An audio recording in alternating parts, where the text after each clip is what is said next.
This is the focus point for white. This d5 pawn. The queen, knight, bishop attack it. Also this queen attacks this pawn, stopping this bishop moving. Welcome to Karpov-Kasparov. Welcome to the World Championship match. If you're new here, hello, my name is William. I create chess videos and I hope you find this one to be highly valuable. This is game 7 of the World Championship match back in 1984. The score at the moment is 4-2 in Karpov's favour. Karpov has won 2 games. Kasparov is yet to win a game. This is game 7. Remember, the format for this match is the first to 6 wins is the winner. Karpov has white, Kasparov has black. The game began. d4, d5, c4, e6. We have the queen's gambit declined, but after knight f3, c5, striking in the center. There's so much tension at the moment. Karpov decides to take back. Karpov now gets his bishop out with g3, knight f6, bishop g2, bishop e7, castle, castle. It is move 7 already, both sides have castled. Now we are in the middle game. Knight c3 played. Not only does this get a knight out, but it puts pressure on this pawn. Knight c6. Bishop g5. Let me draw in all the arrows again. This bishop attacks this knight.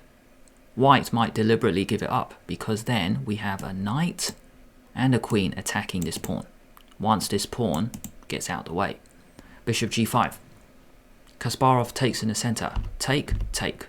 If this knight moves away, then we have knight, bishop, and queen attacking this pawn.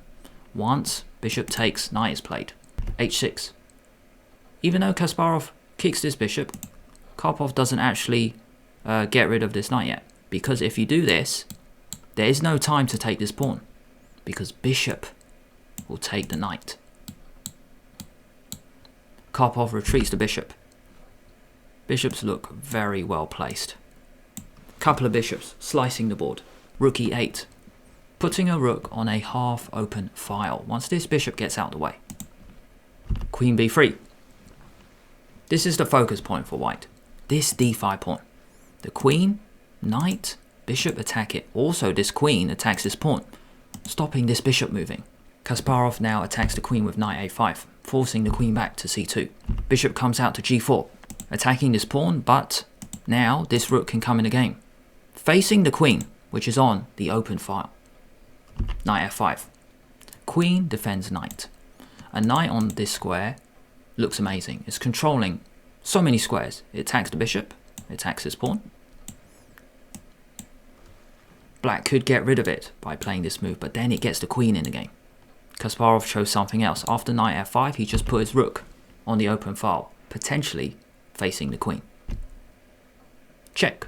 Rook takes. I really like the placements of both black's rooks. Rook d1. This is still the focus point for white. White is a clear target. Black has to play around this weakness. Look at this. Knight, bishop, rook, all attacking this pawn. So black, how does black play in these kind of positions? Well, black has to have very active pieces, or else this pawn is going to drop, and it's all for nothing. Kasparov gets out of the way, putting the queen behind the rook. Perhaps Kasparov could sacrifice the rook for the bishop. White attacks this bishop. Bishop moves. A nice retreating square because it has the chance to come back here to attack the queen on c2. Bishop takes d5. White now cashes in. White has a knight and a rook defending it.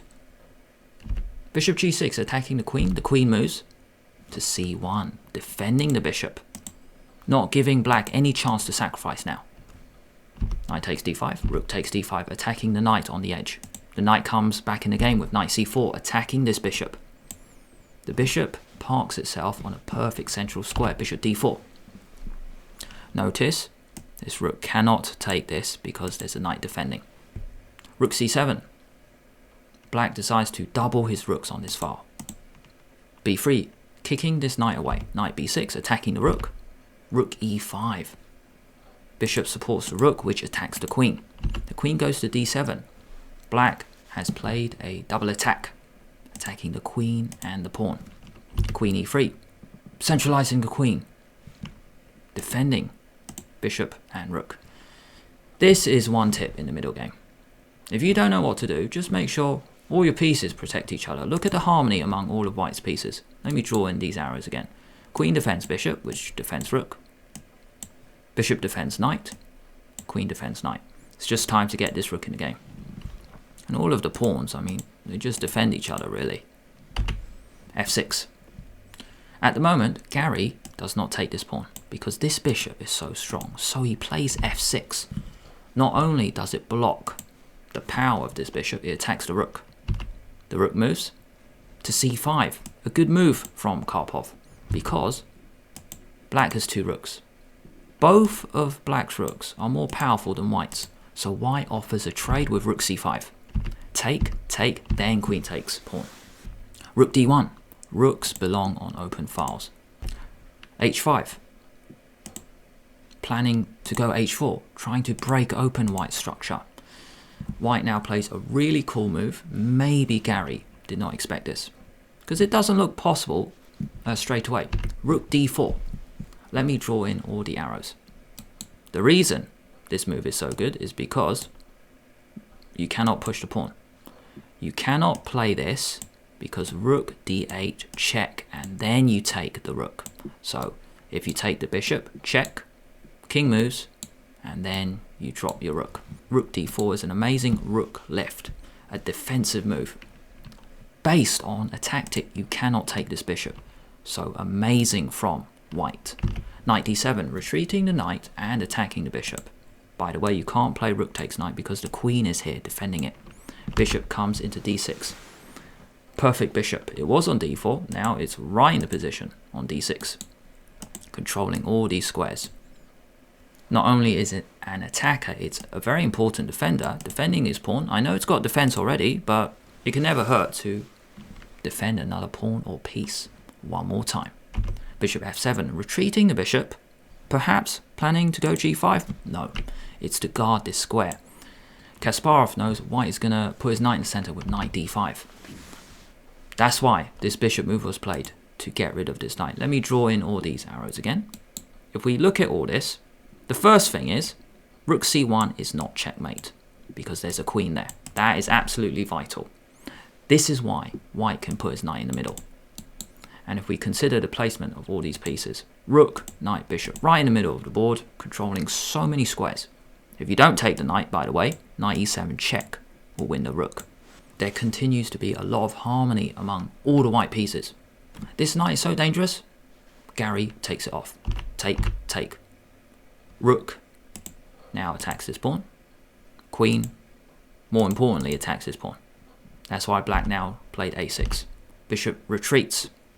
Is this retreating move a defensive move? No, it is an attacking move. The rook now attacks this knight. I know it's being defended by this queen, but at least there's this option of a future attack.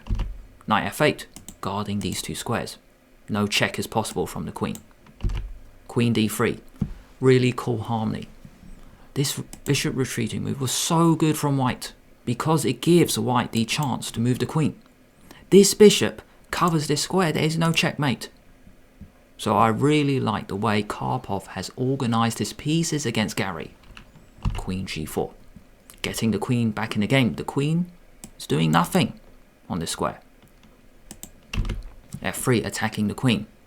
Everything defended. Queen goes back, offering a queen trade. Karpov says no, you're going to trade on my terms. I'll just get my king in, and if we check this out, look at this. Perfect defense from white. Just defending everything. I know I mentioned this tip before, but I'll mention it again. If you don't know what to do, just make sure everything defends everything. King defends pawn. Bishop is there as well. These two pawns defend each other. So the king is very, very safe. Rook c2. This is a really cool move from black. This is called an X-ray. You can't take the rook because the queen defends the rook. Karpov now plays a really cool move. He's saying, well, you had your chance to trade queens. I'm not taking that chance now because things have changed. I'm going to play queen e3, planning to come in to e7 and rook d8. That's why, in this position, Garry had to admit his mistake and retreat the rook, stopping white's rook coming in. You can't play this because this is just game over. Rook on the back, bishop d6 is coming, and this knight is going to drop. So, Garry admits his error, put the rook back, queen e7, attacking this pawn. No good way to defend it, so Garry pushes. But the problem is, when you push a pawn, this pawn has no defense. Rook d8. White is trying to find a way through. This rook is a good defensive piece, so White gets rid of it. He offers a trade. You got to take it, or else you are going to drop your knight. Take. There's pressure on the back rank, restricting the mobility of this knight. It can't move. Queen f7, defending, boxing himself in. It may be level. It's a queen, a minor piece, and 5 pawns each, but White's pieces are more active. White is much better. Bishop d6, putting pressure on this knight. He's not going to take it yet. The idea is just to put pressure, because we're going to see a weakness slowly revealing itself. I mentioned this weakness a few moves ago. g5, getting space. The king can come up, so then you can actually move this knight. Queen a8, here is the weakness revealed. That pawn, that's all it takes, one weakness. When that pawn drops, black's position is going to collapse. King up, queen takes pawn. In this position, black resigned. This pawn is going to drop. And when that happens, white is going to have 2 runners. If you play queen e8, you can just push. Take, and then you only have 1 runner. Black has no counterplay. There's no chance, really, for black to do anything. 3 against 3. Just want to show you a tactic here. If you play queen e6, which looks like it stops the bishop moving, it doesn't. Because bishop takes knight, check. The vital thing is, it is a check.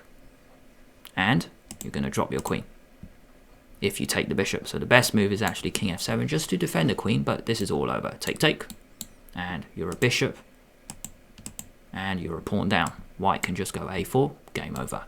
Take, this is going to run. So Karpov takes a 3-0 lead in the 1984 World Championship match. He is 5-2 up after game 7. When is Garry Kasparov going to come back? Well, we're going to see.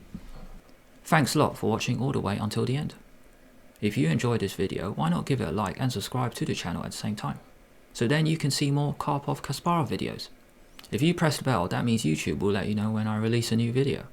Thanks a lot, and I'll see you later.